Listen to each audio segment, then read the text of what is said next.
Double Barrel Non-Duality. We do this once a month. If anyone's interested in joining, you can become a sustaining member or above on the YouTube channel, and you'll have access to Double Barrel Non-Duality as well as a monthly live. I do at least one of each every month. So we do have a guest every month. This month's guest will be slightly late, so we'll pop them on when they arrive. So for the first 15 minutes or so, you're going to have a single barrel non-duality.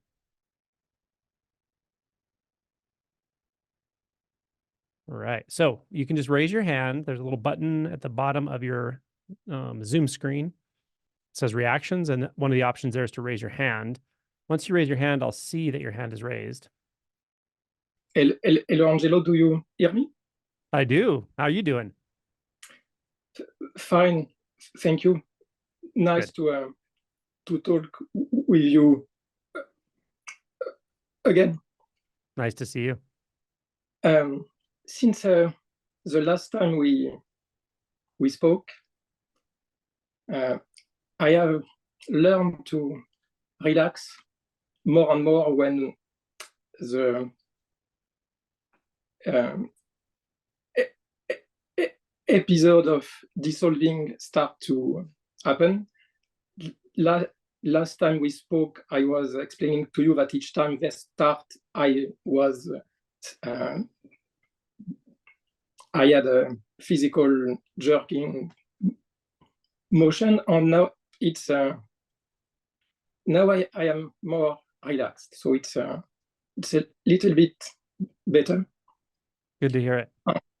And I can even deliberately go there for less than a minute at a time. So it's still some small experience that do not last. Yeah. But what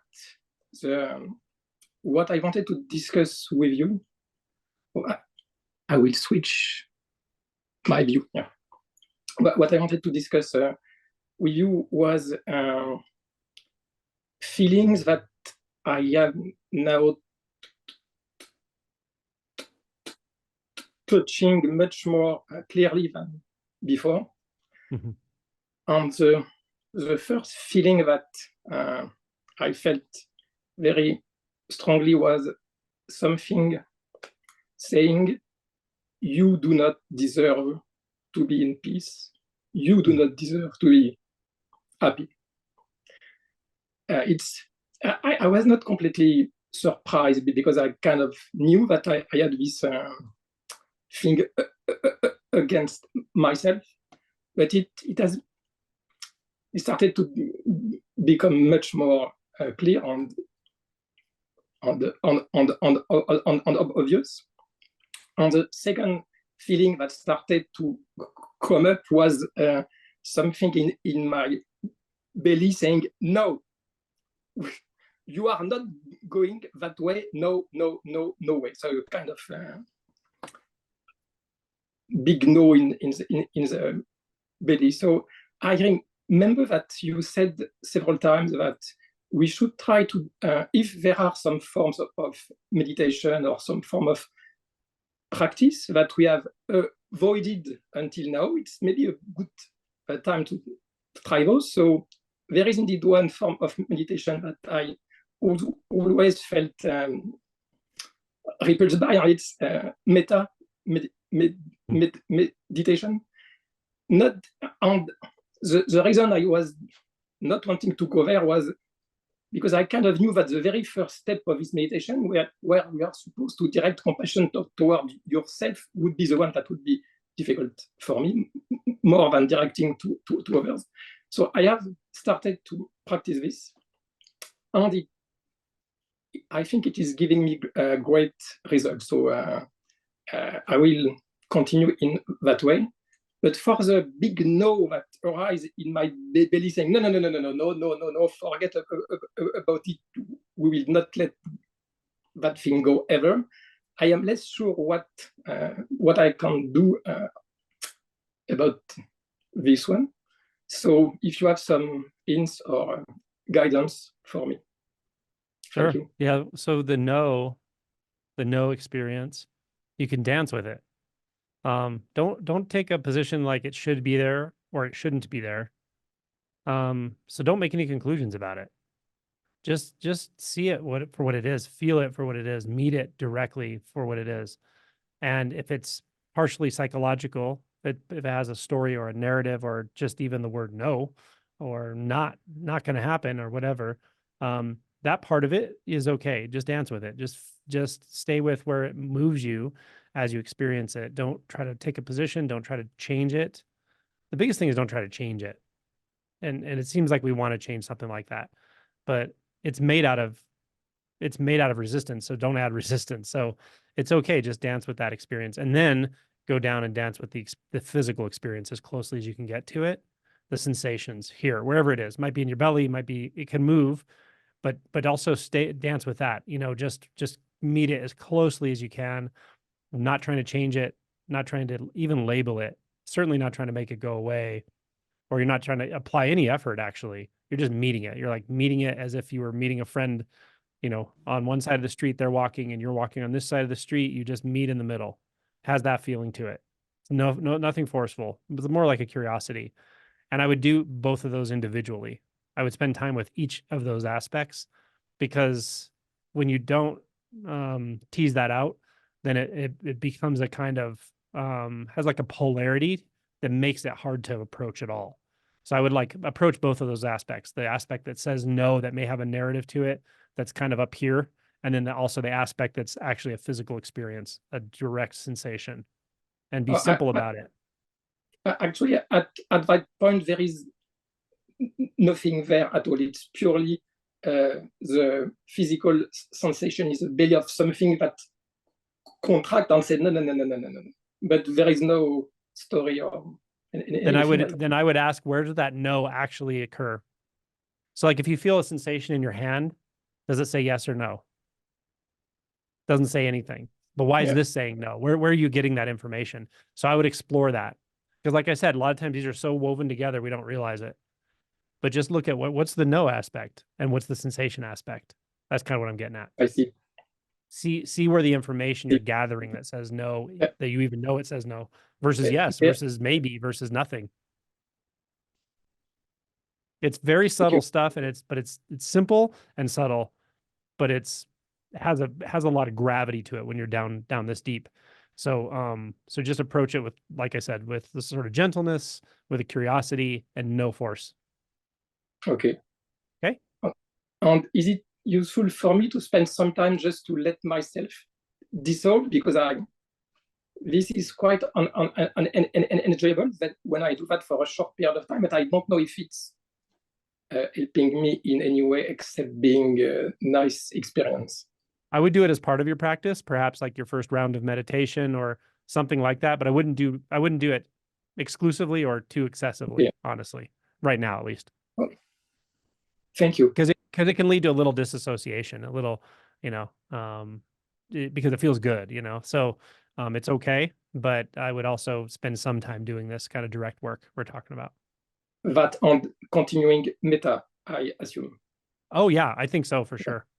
Yeah. When you said there was one type of practice I hadn't approached, I knew it was metta. I don't know why, I just felt that's what you were going to say. So not that you're not a nice guy, you're a very nice guy, but also I was going to suggest, it sounds like you're doing it, it's working, but if you're having challenges with metta, or anyone listening, you could always start with love towards others too. Like if there's flexibility to it. It doesn't have to go an exact certain way, but ultimately you want to incorporate all of it. Yeah. I was doing that by the book. So by the book. All right. Yeah. Thank nice you. seeing you. You're welcome. Okay. Let's go down to the bottom. Thomas.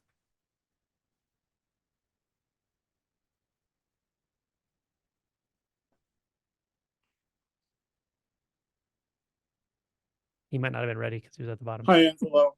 Oh, there you are. Hey, man. I wanted to ask you about sex. I've listened to a lot of your videos, and I've never heard you talk about sex. And sex is obviously a instinctive thing. It's been an issue for me because I had sex when I was young, with my older sister. And then when I was in my 20s, I had a partner with sort of basically a sex only relationship. And as I got in my later 20s, I realized that, and realized the addictive nature of it, and have been able to have relationships, and yet sex in an addictive sense has remained sort of a recurrent thing that seems like my body and my psyche repeatedly goes to, even though I've done inquiry on it, I've done therapy, many kinds of therapy on it. So I wanted to ask you if you had any suggestions. Yeah.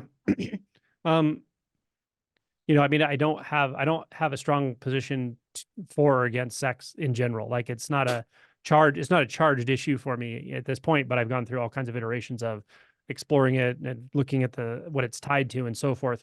What I find is that far more than we realize, I mean, obviously sex as a physical act, as an act of surrender, as a deeply emotional act, or sometimes not an emotional act, can be a physical enjoyment that's actually disassociated. There's a lot of ways it can come about, but it's a very powerful experience energetically, of course. So you can see how it has gravity in our lives. But what I've noticed more and more with everybody is how much is tied to it that is not necessarily, that we don't realize is tied to it, and is not necessarily directly connected to it, like seeking validation, distraction. So we use it in ways we don't even realize, and it's not like it's habituated. I'll say it that way. It's not like we even choose to do this at all, but we get habituated to use it in different ways that it's sort of gets co-opted. I'll say it gets co-opted by the identity, or by the fear, or by the tendency to distract, or the tendency to disassociate, or the tendency to seek. Of course, that's a big one when it comes to that. So it's a little hard for me to answer in this case or with you, because for me, it's not a problem. And I know it's also not really fundamentally a problem for you. But if it feels like a distraction, if it feels like something that wants to be looked at more closely or get solved in some way, or it feels like a burden, or it feels like it could even a contraction around it, then it does certainly compel some investigation. And you've already done a lot, obviously. Right. So yeah, so I mean, you could do some inquiry around it and ask yourself, what am I associating with my sexuality? What am I associating with it? Or what have I associated with it?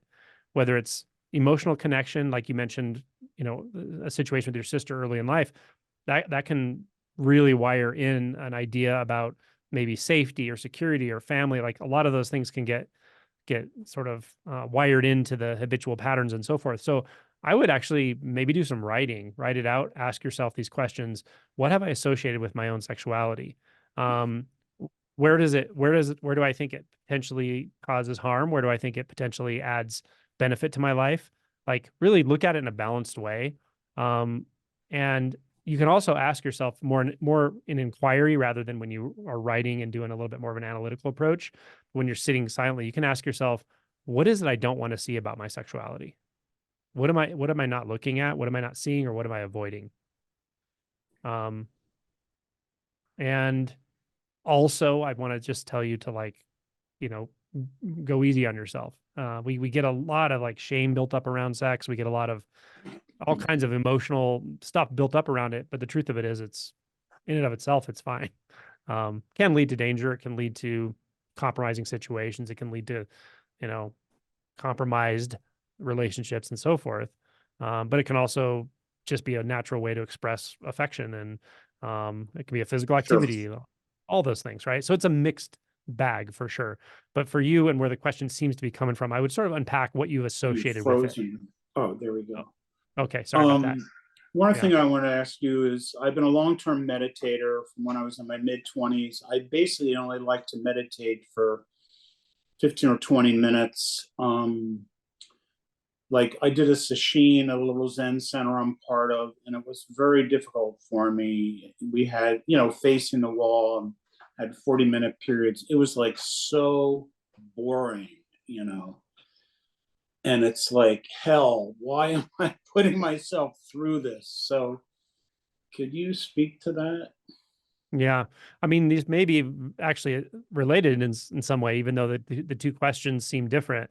I'm not sure they do. I mean, maybe one thing sex provides is stimulation that you think you need. Maybe you think you need like a heightened stimulation rather than a relaxed, peaceful, introspective stimulation. Because at some point, what I find is that the enjoyment of just feeling the sensation, the natural, boring sensations of the body, when it becomes non-dualistic, is so profoundly enjoyable that everything pales in comparison. Sex can still be enjoyed, but it pales in comparison to the depth of intimacy that can be experienced in the senses. So it can be used on the other hand, it can be used to actually avoid that. So when someone says, there's something boring or mundane about meditation or whatever, I don't like fundamentally disagree with that stance. It's more like I want to emphasize that perception, because I know that with deep meditation in the right situation and so forth, it opens up to profound experiences of expansion, of dissolution, of intimacy. And so in what way are you not accessing that in your life? And understand all of this is available to you for sure. All of it is available to you. But there may be, again, that polarity around sexuality, especially if it becomes distracting. It can overshadow other experiences a lot. It can, things like an addiction to pornography, for instance, can overshadow the ability to actually enjoy simple pleasures, and so intensity, things like that, we can have an addiction to that. But if we really, a couple things, sometimes it's behavior modification to some degree so that you can put that aside enough to start to feel the subtlety of experience, the subtlety of emotion. That's often part of it, but there has to be a component of inquiry. Because at some point, if you don't see how these associations are hooked up, we don't see what we're actually using sex for, or using pornography for, or using shopping for, or any other kind of addiction. We don't see that. What are we using it for? Why is it there? What is that distraction giving me? What is it avoiding? Like, if we don't see that, then it's very difficult to get under, because these are powerful drives. So I still think, even though, yeah, behavior modification can be very helpful with habits that are addictive or habituated, investigation into what we're really doing here is important. And sometimes if you just find the right question and just let it drive down deep, sit with it, don't run away from it. When your mind goes, oh, this is boring, it's like, no, there's something here. Underneath boredom is often a very surprising cascade of emotion. So there's something juicy there for you. All right. Thanks, Angela. Appreciate your feedback. You're welcome. Yeah, of course. Yeah. Nice to see you again. Okay. So we are going to go to the middle here. We're going to go to Sophie.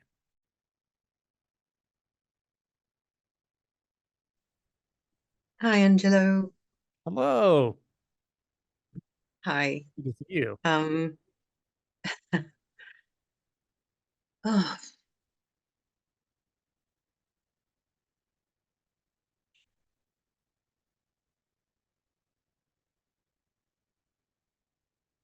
I partly wanted to show up because I put my hand up in December and it really highlighted a place where I'd gone to of control, and I had it all written down, and I was just so serious, and just I watched it back and it was just like right now I just feel like this shit show come shadow party come fireworks display going off.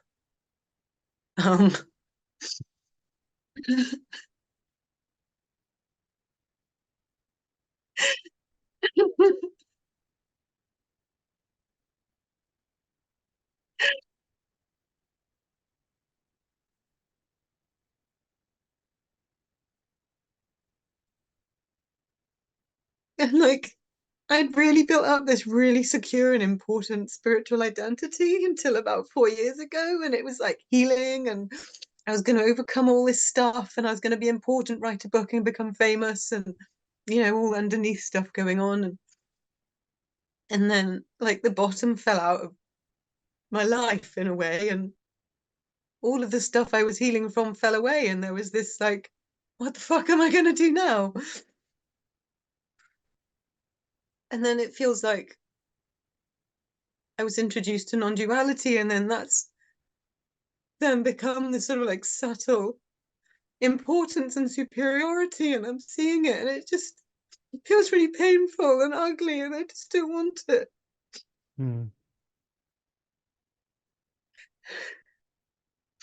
You know, I just feel like at the moment I'm like, what the fuck am I doing? Like, what is all this? Like, what? Like, I kind of don't have control. Like, that showed me I have no control over anything. And it was Yeah. becoming apparent until then. It was like, I didn't choose this. I didn't choose for things to be like this. And I can't change it. And I can't choose for when things happen. I can't make things happen. So then I've been in this place before, but it feels a lot stronger now of just like, what? Like, why don't I just go and this is just improvisation. Like the whole of life and everything is like one big massive improv class where if we can just sit in the moment and breathe, everything just naturally comes from that. And I don't need to try. Yet there is this like energy of, I want to go on Angelo's talk and I want to watch videos and I'm drawn to it, but it just feels like this weird place of like, I'm done. Like, stop. But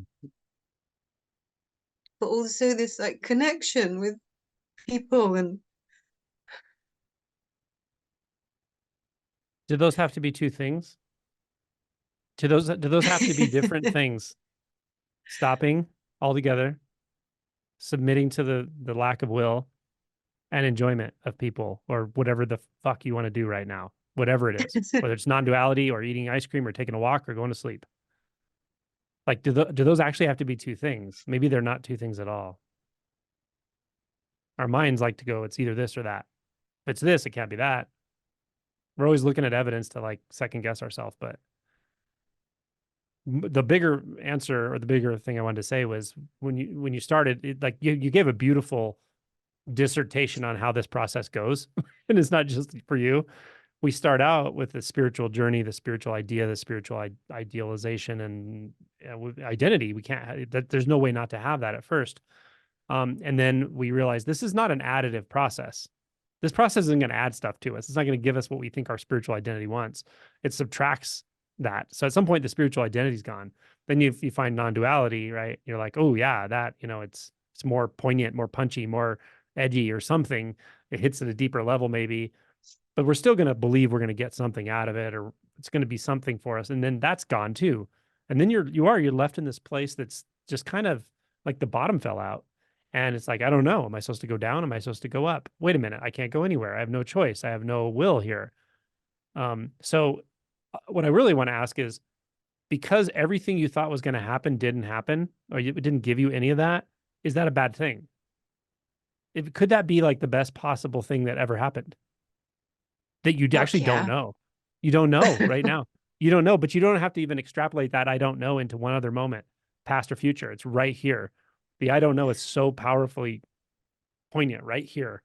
And you're just, in a way, you're kind of forced to live on that razor's edge of complete surrender, stopping, feeling the helplessness of no will, but also at the same time completely embodying the joy of this, whatever this is, the simple aliveness, the sensations, the physical body sensations, the colors in front of your face, the movement, all of that is all one doing, one appearing. And what I think happens is you just acclimatize to it, so to speak. You realize you're not getting anything out of this, but you never needed to get anything out of anything. That was a fool's game. That part of your life is over. It's just about that. The beauty of this evolving, ever-changing, dissolving, appearing, fluctuation. And you can live right here. Everything else will just take care of itself. You can live right here. Yeah. Thank you. Yeah. Do you think we can do too much? Like, I quit my job in January and now I'm in this process of meeting the fear of the everything, what's coming up. And then I dived right into doing the awakening curriculum. And there's just this, like, I don't know if it's just, yeah, does it matter anyway? No, I think you're in a good place. I couldn't even answer that question too much, too little, because everyone's so different. Every situation's so different. But in the end, it just drops you right here, right here. There's presence that people talk about, presence and mindfulness. And then there's presence where it's destroying everything. It's destroying everything. Gone, gone, gone, gone. So bright, though. So bright. So luminous. There's no escape from this. There's no need for it, though.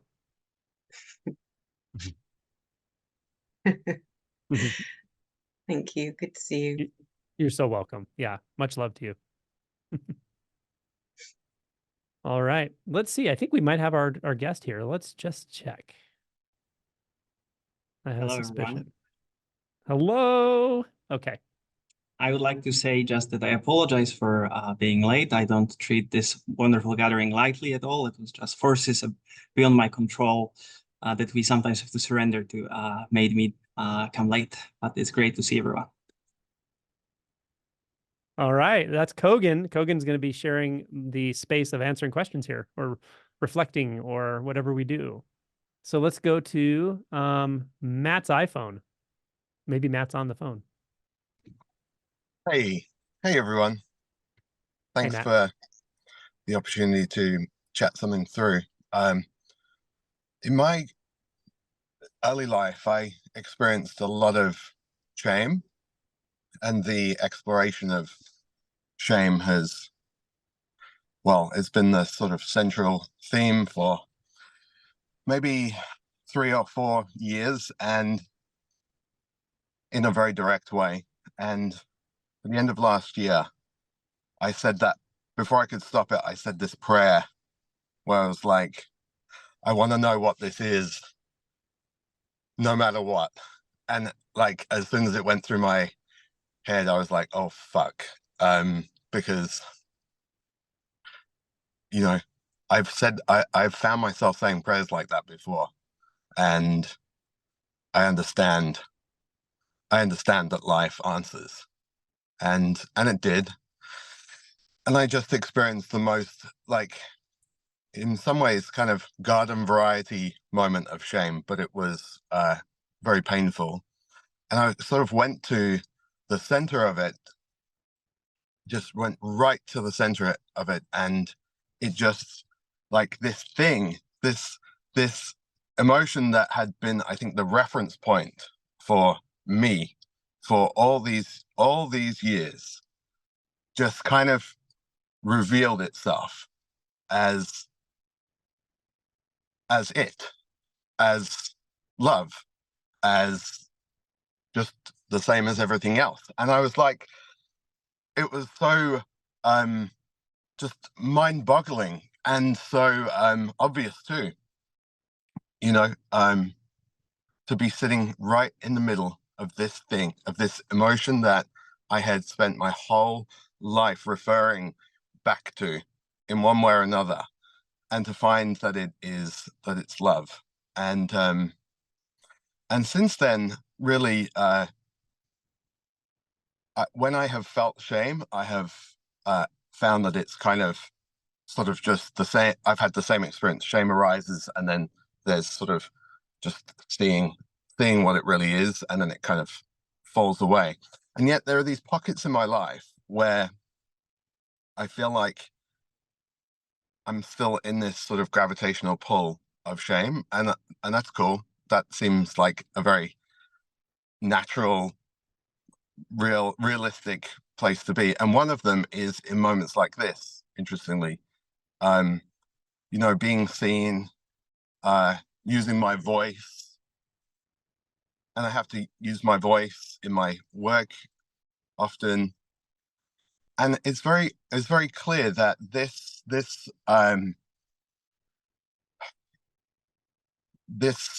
unspeakable wants to move, wants to speak, and I can actually feel it speaking right now. But then there are these occasions, and it wasn't too bad actually today relative to other times, but there are these other occasions where the body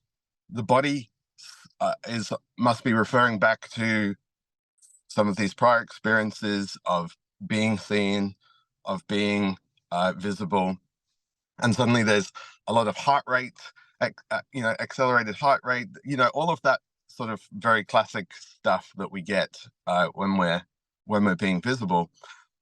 And for many years there was like a big story about like how annoying this is, and this needs to stop, and I can't be who I want to be, and all that kind of stuff. And so now there's a lot of acceptance. There is being with it as best I can, but this is the sort of dilemma I wanted to run past you.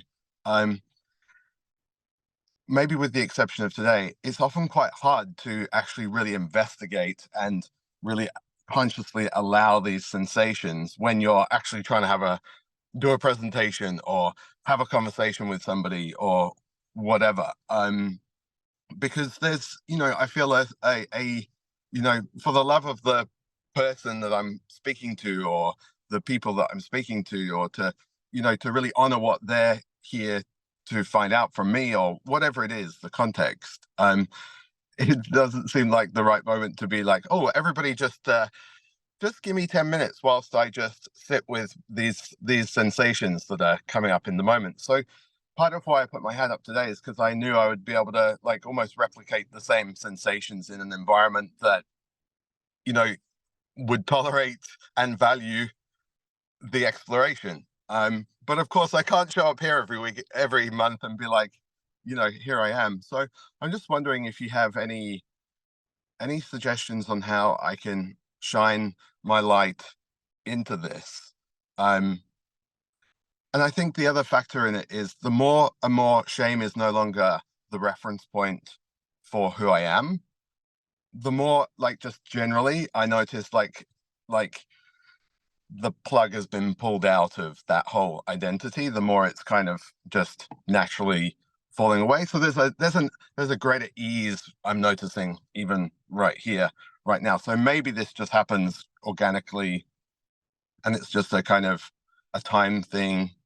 I don't know, but I'd just love any suggestions from you guys, because I want to be able to speak in a way that is true. And I'm not going to play those stupid games of pretending that all of this stuff that comes up isn't true, because I get, but that's also true. Yeah. Okay. Kogen, what you got? Yeah, Matt, I just want to thank you for, this awesome description. I feel like all the questioners here are the best teachers, it seems now.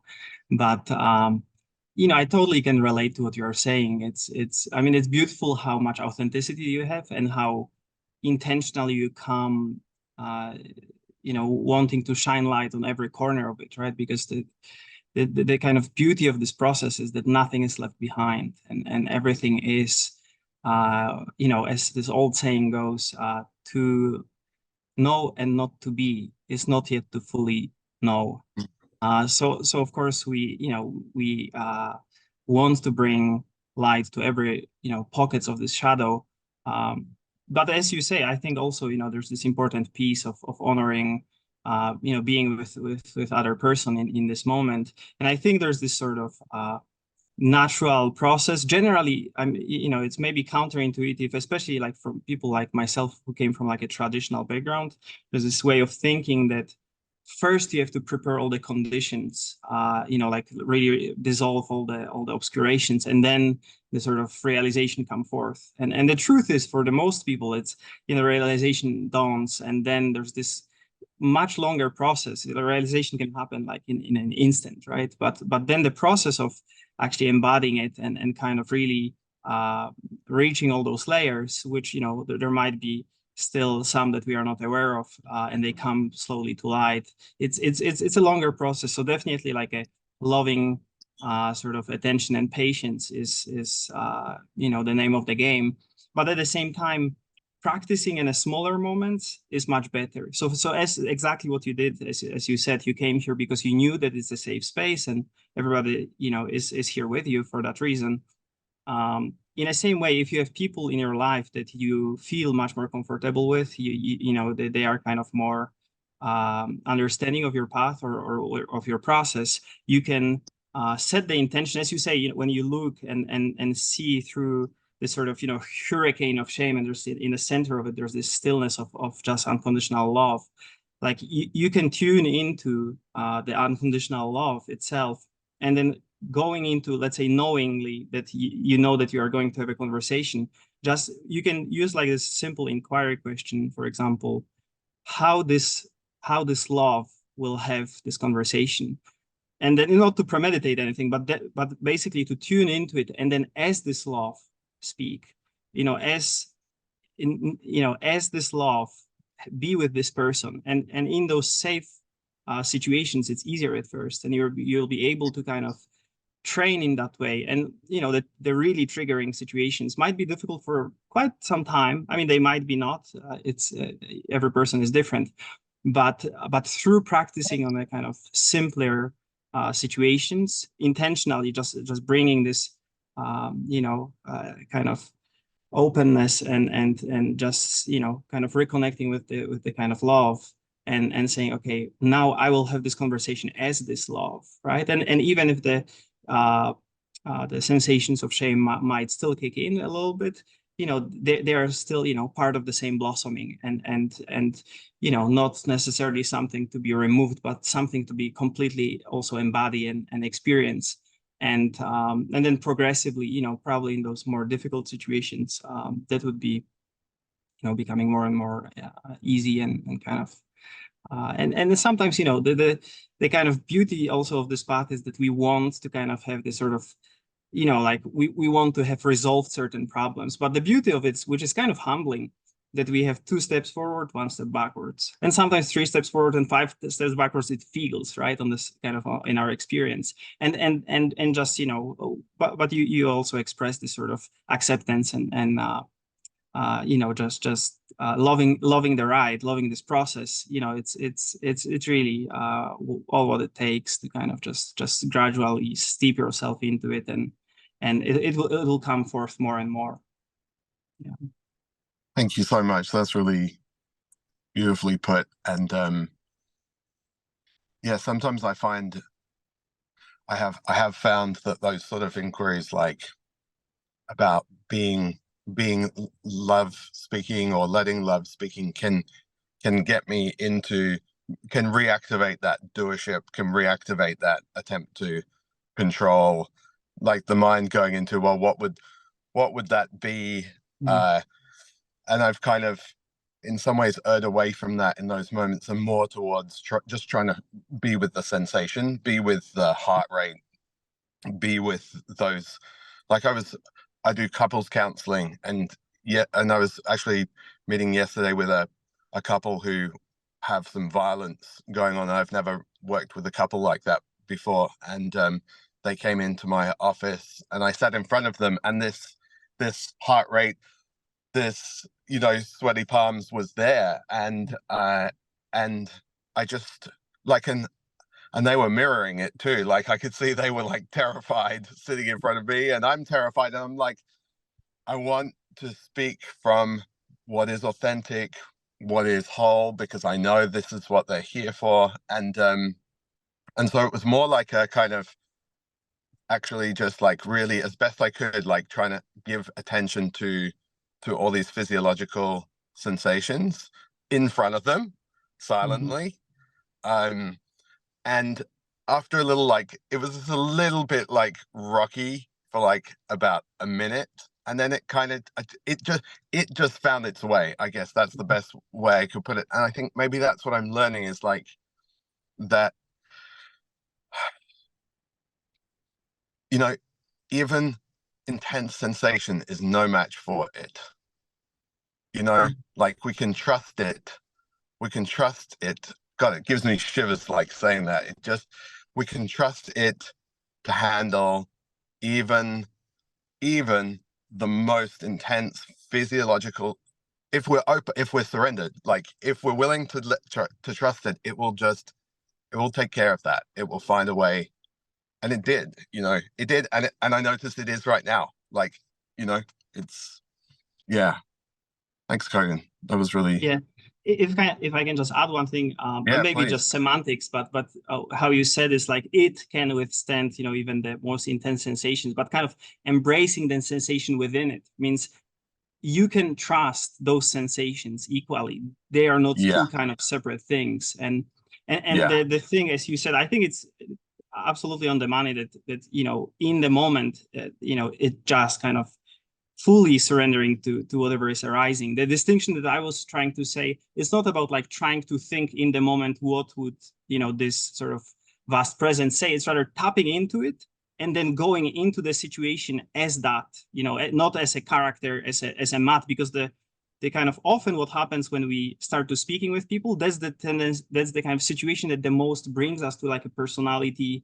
Our software, like our operating system between us and the others, kind of starts to kick in. But if we kind of come as just this completely unbound, radical, alive sensations themselves, right? And we kind of come through that, and this speaks, just sounds arising. This kind of subtle nuance. But I think you're you have everything. Yeah. Great. I think I see what you're pointing at. I really like how you gave that just little adjustment, because I think that's really true to that moment, that it's actually trusting the thing that looks untrustworthy. As in all of this physiological stuff, it's like, what if that is completely, what if that's the, oh God, I'm having a bit of one of those moments where you suddenly, you have an insight and you're like, I'm having that rush of like, oh, what shit, this is the same insight, really. Like, it's the same insight as trusting that shame is it. What if this heart rate is it? Like, and now I'm like, oh, of course it is, like, you idiot. But it's like, oh wow, okay, what if this beating heart, this beautiful beating heart that needn't be analyzed or interpreted in any way, can be completely trusted, and that's it. Wow, that's really beautiful. You just put me right there, Kogen. Thank you so much. It was really beautiful. Thank you so much, my friend. Yeah. Thank you. Yeah. Awesome. Wonderful. Thank you both. That was beautiful. Yeah. Okay, thank let's you. go. Yeah. Let's go to Sarah. Hello. So I'm gonna ask what feels like a scary question. Let's go. So I was watching one of your more recent interviews, and it was a woman that had been on before, and then she was on again, and she was at your retreat, and she had this experience of her fear barrier being basically like essentially being attacked by demons. And at the time I'm listening to it, and I'm able to just be like, well, this is story just like anything else. It doesn't necessarily mean anything. It's just language, and it was her experience, but there's no way for me to, so my brain is like trying to like, it's okay. But I also know that that it's like, when we talk about going all in and trusting and like bring it on no matter what, like I know this is one of those things for me that's like, except for this, like not this, like we can bring it all on except for like the dark scary energy stuff. And I know that it has to do with like background of like some like conservative Christians, so there's like the good versus evil, and there's like the dark forces that are trying to, and I think that even with some of the, not non-duality necessarily, but I think there's some like channeling and all of that, like a lot of that is conservative Christian, anyways. And so so it seems like a pattern of just kind of being faced with this theme a little bit. and you know, our brain's like, it's not real, you know, and nothing's real. And so it's just hard, you know, like I know that it's somewhere I need to go, at least like not the thoughts necessarily, but that like fear space is somewhere I need to let myself just kind of get comfortable and rest in.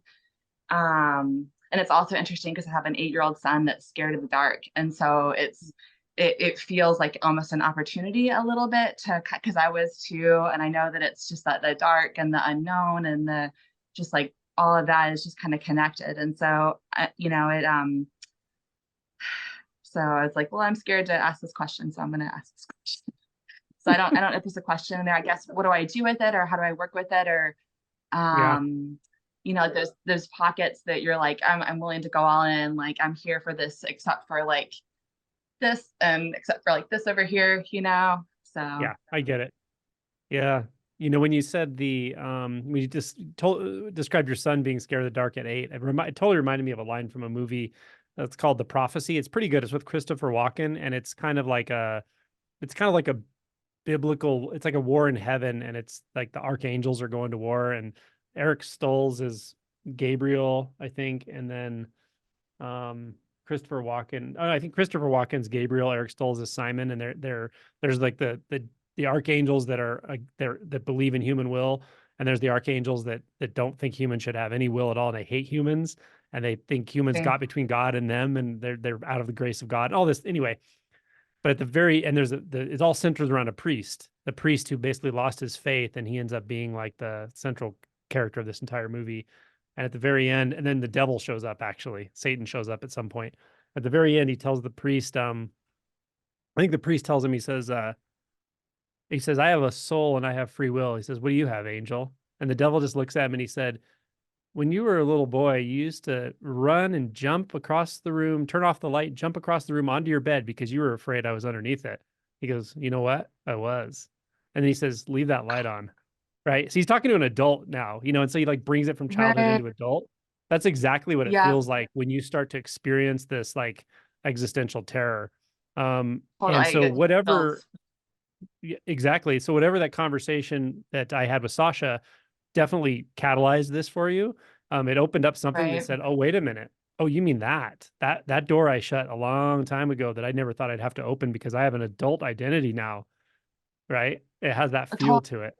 And I'm a parent too. So I'm like a protector. And so like it's their fear. It's not my fear because I'm responsible for, and it wasn't even just a Sasha interview, but it was also like some stuff I was looking at earlier. Like it feels like it's kind of like creep, you know, how the universe kind of like creeps stuff in kind of, and sometimes it has to happen multiple times for you to like pay attention to it. So it kind of feels like that, where it's somewhere I need to be looking, but I just don't want to. Yeah, it's kind of coming for you is more how I would say it. You can't make yourself go here. It's not that kind of thing exactly. It's you just can't do it. The will can't do this. And also this ties into what you were saying earlier, where you described how, you know, there's the part of you that's like, I'll do everything, but not that. But even that is not a choice. That's not a choice you're making. You're like wired to avoid something. We're all wired to avoid this. So, and that's just how it is. But it will come for you. It will show you at some point. That's why my favorite quote that I use about like Yoda, when he's talking to Luke Skywalker about going into the cave, and Luke's like, oh, I'm not afraid. I'll go into that cave. And Yoda's like, oh, you will be afraid. You will be, you know, and that's how this is. It's like, it will come up through the cracks at some point. It does it in one way or another. It finds a way. And it might come in the form of a demonic energy. It may come in the form of just abject fear or terror, or just complete dissolution of identity that feels so like there's nothing to grasp onto. And it comes in different ways for different people, but you'll know when you experience it. And all I really want to tell you is my advice for that is to remember this is when that's happening, it's fundamentally okay, but it will not feel fundamentally okay. But just notice any thought at that kind of directness when you're experiencing fear like that. Any thought at all is going to be distorting. So any thought you have about what's happening or what you need to do about it or what the problem is, or even any label, it's just important to just keep disregarding those. So even it's just like basic inquiry in a way, but at this stage of things, thoughts, the distorting nature of thoughts can really amplify it in a way that's not necessary. So I'll just say it, but it's a very, very energetic experience. And I don't think you necessarily need to hunt it down. I think it will find its way into your experience probably whenever. Yeah. Okay. That's my and I that's guess my it just answer. kind of, no, I know, I appreciate that. The idea of like good energy and bad, like it's non-duality, so it's not separate. It's not like this or that.